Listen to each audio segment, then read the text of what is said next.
बिस्मिल्लाहिर्रहमानिर्रहीम। नाज़रीन, promotion news के programme vlog with Siddiq Anjar में आपका होस्ट हाजिर। आज हमारे साथ प्रोग्राम में मौजूद हैं पाकिस्तान के मारूफ समाजी और कारोबारी शख्सियत चौधरी मोहम्मद अफजल। चौधरी मोहम्मद अफजल को हम इसलिए आज इनवाइट किया है कि कल ही ब्यूरो ऑफ इमिग्रेशन की वेबसाइट पर एक पाकिस्तानियों के बाहर जाने के मामले पर एक तादाद रिलीज़ की गई है जिसकी तादाद है 9,60,000 से ज़ायद के गुज़श्ता साल 2023 में 9,60,000 से ज़ायद पाकिस्तानी बैरून मुल्क रोज़गार के लिए बाहर गए हैं। चौधरी मोहम्मद अफजल प्रमोटर भी हैं और इसके अलावा जो प्रमोटर की एसोसिएशन है Pakistan overseas employment promoter association POEPA, उसके 2 मरतबा चेयरमैन भी रहे हैं और अब भी वो हज़ारों लोगों को बैरून मुल्क भेज रहे हैं और प्रमोटर के जो मसाइल हैं उसको अपने तई उनको हल करने की पूरी कोशिश करते हैं। और इसके साथ साथ अभी हाल ही में जो सऊदी अरब में एक कॉन्फ्रेंस हुई, सऊदी हुकूमत ने वहाँ पर एक कॉन्फ्रेंस की जिसमें दुनिया भर से उन्होंने प्रमोटर्स को वहाँ पर इन्वाइट किया और उसकी सरबराही भी पाकिस्तान की तरफ से चौधरी मोहम्मद अफजल ने की। उसको कॉन्फ्रेंस का मकसद भी ये था कि पाकिस्तान से ज़्यादा तादाद में बैरून मुल्क रोज़गार कैसे फराहम किया जा सकता, बिलखसूस सऊदी अरब में, क्योंकि ये जो ब्यूरो ऑफ इमिग्रेशन की वेबसाइट पर जो तादाद रिलीज़ की गई है उसमें सबसे ज़्यादा जो लोग पाकिस्तान से रोज़गार के सिलसिले में बाहर गए हैं वो सऊदी अरब है। जी चौधरी साहब अस्सलाम वालेकुम, हम आपको वेलकम करेंगे प्रोग्राम में। वालेकुम अस्सलाम व रहमतुल्लाह। चौधरी साहब, सबसे पहले तो ये बताएं कि जो सऊदी अरब में एक बड़ी तादाद में नज़र ये आ रहा है कि बैरून मुल्क से रोज़गार के मौके वहाँ पर निकल रहे हैं, तो इस सिलसिले में आप जो वहाँ पर गए थे, अभी कॉन्फ्रेंस में शिरकत भी की, पाकिस्तान की नुमाइंदगी भी की, तो आप क्या देख रहे हैं कि जो वहाँ बड़ी तादाद में पाकिस्तान से लोग रोज़गार के लिए जा सकते हैं, उसके लिए हुकूमत को और प्रमोटर्स को और पोएपो को क्या किरदार अदा करना चाहिए? बहुत मेहरबानी। गुजारिश ये कि जो अभी एक्सपो हुआ है रिसेंटली 2023 के हवाले से, तो पहली बात तो ये मैं तो थोड़ी सी तस्हीह कर दूं कि मैंने वहाँ पे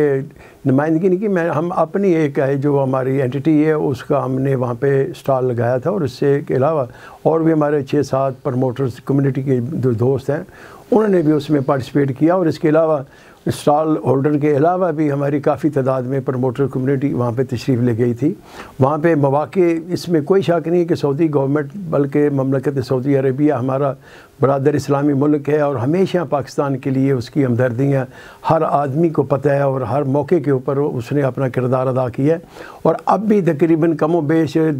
2.5 से भी ज़्यादा मिलियन जो पाकिस्तानी वर्कर्स हैं हमारे मुख्तलिफ़ शोबाजात में वो काम कर रहे हैं। और अभी अगले 5 से 10 साल जो है सऊदी अरब में बहुत ज़्यादा यानी अपॉर्चुनिटीज़ आ रही हैं। अब देखना ये है कि हम किस तरह इसमें अपना मैक्सिमम पोर्शन जो है वो हासिल करने में कामयाब होते हैं। इस सिलसिले में मेरी चंद एक गुजारिशात हैं,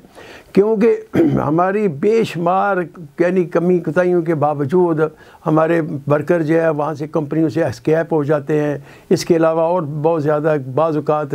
यानी काम को छोड़कर हड़तालें भी करते हैं, लेकिन इसके बावजूद सऊदी गवर्नमेंट जो है वो पाकिस्तान के लिए नरम गोशा रखती है, हम उनके मशकूर हैं। तो अभी हमारी गवर्नमेंट ऑफ पाकिस्तान और ख़ासकर मिनिस्ट्री ऑफ मैन पावर, हमारा जो सफ़ीर है वहाँ पे यानी फ़ारूक साहब, वो भी बहुत ही अच्छे इंसान हैं और बहुत ही है यानी वो फ़िक्रमंद है इस सिलसिले में कि हम ज़्यादा से ज़्यादा किस तरह यानी हिस्सा ले सकते हैं। लेकिन जो हमारी मिनिस्ट्री है जो इसका किरदार है, पहली बात ये है कि अभी केयर टेकर है, गवर्नमेंट है, फ़िलहाल अभी इस किस्म की कोई सॉलिड पॉलिसी नहीं बनाई जा सकी। जो अभी जो यानी special adviser to prime minister ये वहाँ पर तशरीफ़ ले गए थे, लेकिन जिस तरीके से होना चाहिए था हमारा यानी पोर्शन वहाँ पे या किरदार वो अदा हो नहीं सका। अभी वहाँ पे जितनी बड़ी बड़ी कंपनीज़ हैं वो अक्सर जो हैं वो डायरेक्ट मैन पावर इंपोर्ट नहीं करती, वो मैन पावर प्रोवाइडर के ज़रिए से है अपने मैन पावर वो ले रही हैं। तो उस सिलसिले में वहाँ पे बड़ी बड़ी वो मैन पावर इंपोर्ट कंपनियाँ जो उन्होंने भी शिरकत की और हमारी भी मुख्तलिफ से मुलाकात हुई है। लेकिन यहाँ पे पाकिस्तान में जो as per compare to other हमारे कंपिटिटर कंट्रीज़ हैं जो इंडिया, बांग्लादेश और नेपाल और दूसरे श्रीलंका वगैरह, उनके बिस्बत हमारे यहाँ बहुत ज़्यादा मुश्किलात हैं प्रमोटर्स कम्युनिटी के लिए। प्राइवेट सेक्टर को जो इनकी अप्रिसिएशन होनी चाहिए वो बिल्कुल अभी तक गवर्नमेंट करने में नाकाम रही है। बल्कि बेशुमार अभी जो रिसेंटली यानी अमेंडमेंट्स हुई हैं उसमें बेशुमार है अपने प्रमोटर कम्युनिटी को यानी मुख्तलिफ तकालीफ में। इस हवाले से हम आप बाद में बात करेंगे, लेकिन आपने बताया कि कंपनियों से जो पाकिस्तानी जो जहाँ से रोज़गार के लिए जाते हैं स्केप हो जाते हैं, और यही वजह है कि यूरोप के जो चंद ममालिक थे वहाँ से भी ये इतलात आई थी कि वहाँ से जो पाकिस्तानी जा रहे हैं तो वो फ़ौरन काम पर नहीं जाते बल्कि स्केप हो जाते हैं। यही वजह है कि यूरोपीय कंट्रीज ने पाकिस्तान के वीज़े बंद किए। तो इस पर बताएं कि इस चीज़ को कैसे रोका जा सकता है कि जहाँ से जाने वाले मुलाजमीन अपनी कंपनियों में जाएं, वहाँ पाकिस्तान का नाम बुलंद करें क्योंकि वो पाकिस्तान के सफ़ीर कहलाते हैं। असल में हमारा प्रॉब्लम ये है, अपने गुजारिश ये है कि मैं अपने सब दोस्तों को जो भी इस फील्ड में यानी इन्वॉल्व हैं, असल प्रॉब्लम ये है कि हमारी गवर्नमेंट यानी अल्लाह माफ़ फरमाए बिल्कुल उसकी अवेयरनेस ही नहीं है मिनिस्ट्री को। पहली बात यह है कि जो भी सेक्टर नया ओपन हो रहा है या हुए हैं, जिस तरह जापान और इसके अलावा रोमानिया और अभी तो बेशुमार जर्मनी, इंग्लैंड और है यानी कनाडा में ये मौके आ रहे हैं, लेकिन हमारी किसी किस्म की प्रेपरेशन नहीं है, ना हमारी प्री डिपार्चर के हवाले से, ना वहाँ की ये जो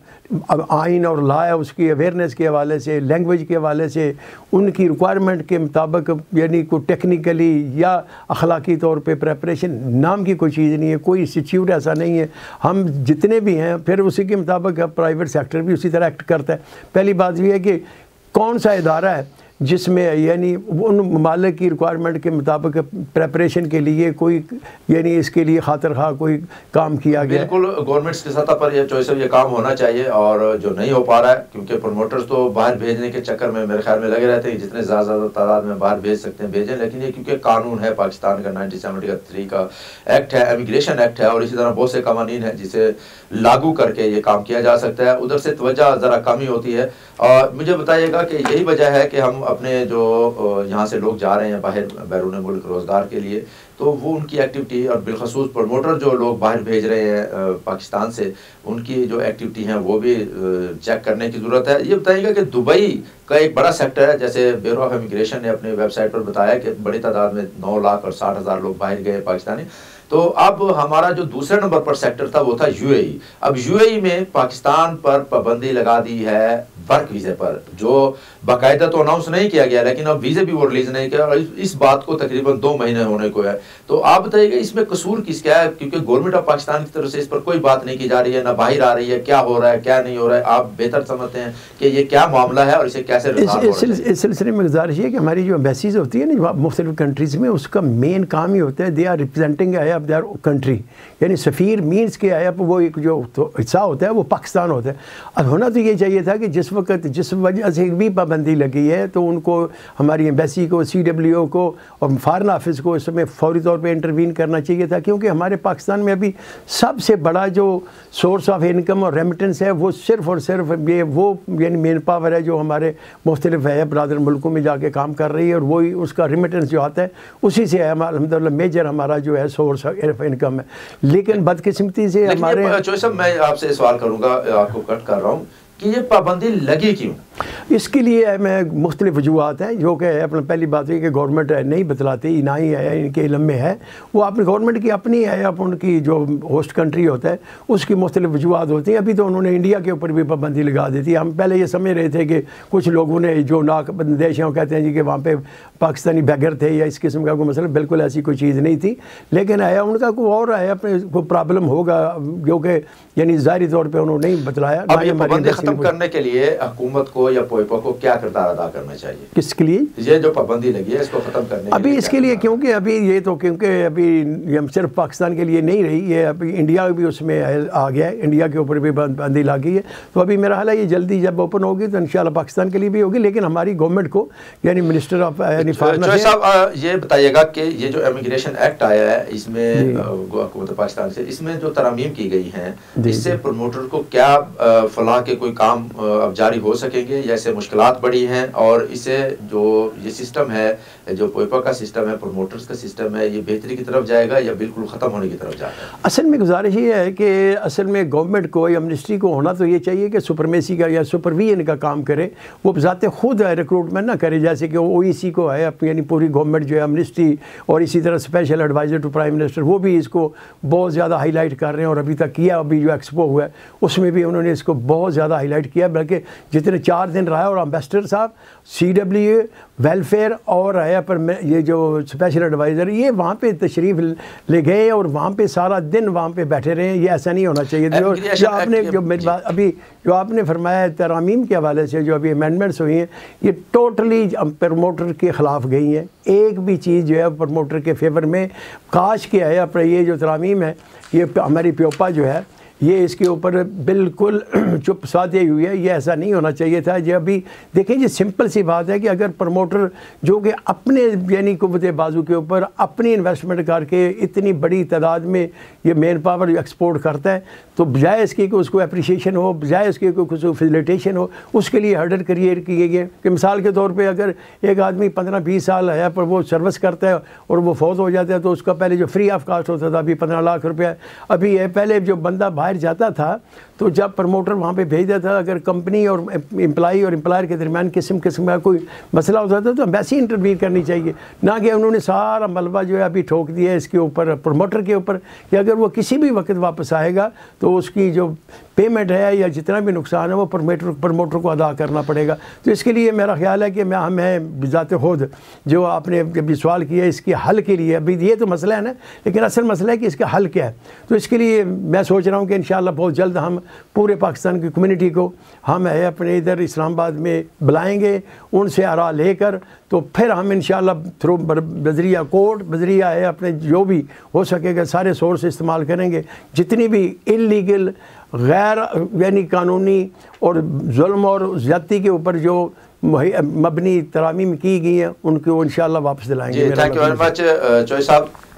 ये पाकिस्तान के जो बैरून मुल्क लोग रोज़गार के लिए जा रहे हैं, इसमें कैसे इजाफा किया जा सकता है और 2024 का साल हमारे लिए कैसे अच्छा साबित हो सकता है, क्योंकि ज़र मुबादला इसी ज़राए से पाकिस्तान को मिलता है जिस पर पाकिस्तान की पूरी मईशत का चक्कर चलता है, तो यहाँ चलता है। इस हवाले से चोई साहब ने कुछ तजावीज़ दी हैं और हमारी कोशिश भी ये होगी कि हम ज़्यादा से ज़्यादा पाकिस्तान की खिदमत कर सकें, पाकिस्तानी रियासत की खिदमत कर सकें। इस हवाले से आज की गुफ्तगू को भी हम वाइंड अप करेंगे। थैंक यू वेरी मच चोई साहब, आज आपने बड़ा हमें टाइम दिया।